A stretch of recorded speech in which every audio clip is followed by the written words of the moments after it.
I first saw this sweater on Instagram, I fell in love at first sight and I waited for the pattern to be out so that I could make it my Christmas sweater.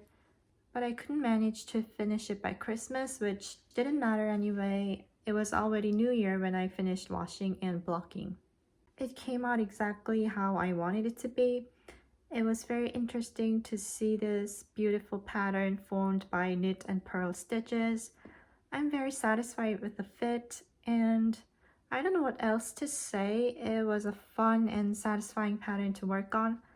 It was a quick knitting with 5mm needles. I would definitely recommend anyone who were interested in this pattern. It is just a perfect sweater for the season. This is Laulu Shawl designed by Sari Nordlund, which is a hot trend among Korean knitters. I bet it's not only Koreans who are in love with this pattern. It is a great choice for a quick project with some leftover yarns. You only need about 225 meters of yarn that can be worked with 4mm needles. And it has this beautiful cable pattern that is easy to make. I saw some people made several pieces of this in different colors to give as gifts for the Christmas holidays last year. It looked really nice. I thought I could give this to my mom last December when I went to Yangyang trip with her, but I couldn't finish it before I come back from the trip, so I've been just putting off washing and blocking even after I finished it. It came out smaller than what is intended in the pattern. I knew it would be smaller and shorter than the pattern because I used lighter and thinner yarn, but I like it this way. I think it is more wearable every day and less bothering when the scarf is light and small. I would definitely make more of this. I want to try it with different yarn combinations. Absolutely, there would always be leftover yarns enough to make this little piece.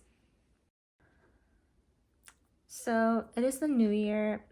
I thought about what would be my knitting plans or goals for 2022. Before I started writing down some goals for myself, I looked back my knitting life in 2021. 2021 was my second year as a knitter. In the first half of the year, I pretty much enjoyed all of my knitting time. I liked everything I made. Every finished objects came out beautifully and it was fun to share them on Instagram. But the second half of the year, I started to feel like I got this obligation and duty to constantly have finished objects on a regular basis as other knitters do. And as this thought grew in my mind, I started to be bound by some knitting projects. I just couldn't stop working even if I didn't feel excited about the projects anymore because of how much I've worked so far. There was this cardigan I worked in doubt. I knew I wouldn't like it as it grew, but I kept on working anyway for some reason. And after I finished it, I just put it in my closet. I didn't take a picture of it or post it on Instagram. Looking at the cardigan just made me unhappy. I couldn't feel the joy of achievement that comes with finished knitting objects.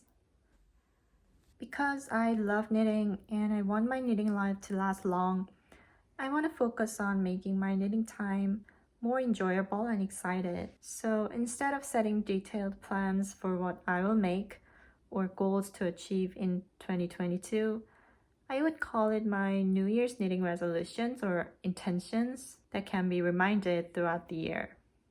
Number 1, don't work on projects that are not exciting. I don't want to feel any obligation to make something or finish something by a deadline. I don't want to knit something because I have to.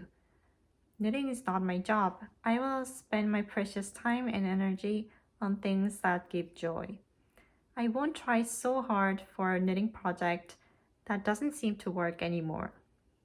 Number 2, jump right into the new idea. Whenever I came up with a new idea, I put off trying it until I finished the project I was working, and sometimes I just forgot about the idea. From this year, because I don't want to feel bound by any knitting project, I will just jump right into any good, exciting ideas when they come into my mind. It could be making swatches for new yarn combinations or working on something that is just in my head and even uncertain whether it will work or not. Number 3, make things without released patterns. One of the things I like about knitting is that every piece is unique. There are no sweaters that are the same. I think it would be even more special if I create something that happened only in my head and make it come true. I want to be careful to say I will make my own designs because they could be something I got inspired by existing products and thought I wanted to make it my own way. But I just want to enjoy making my one and only piece with knitting.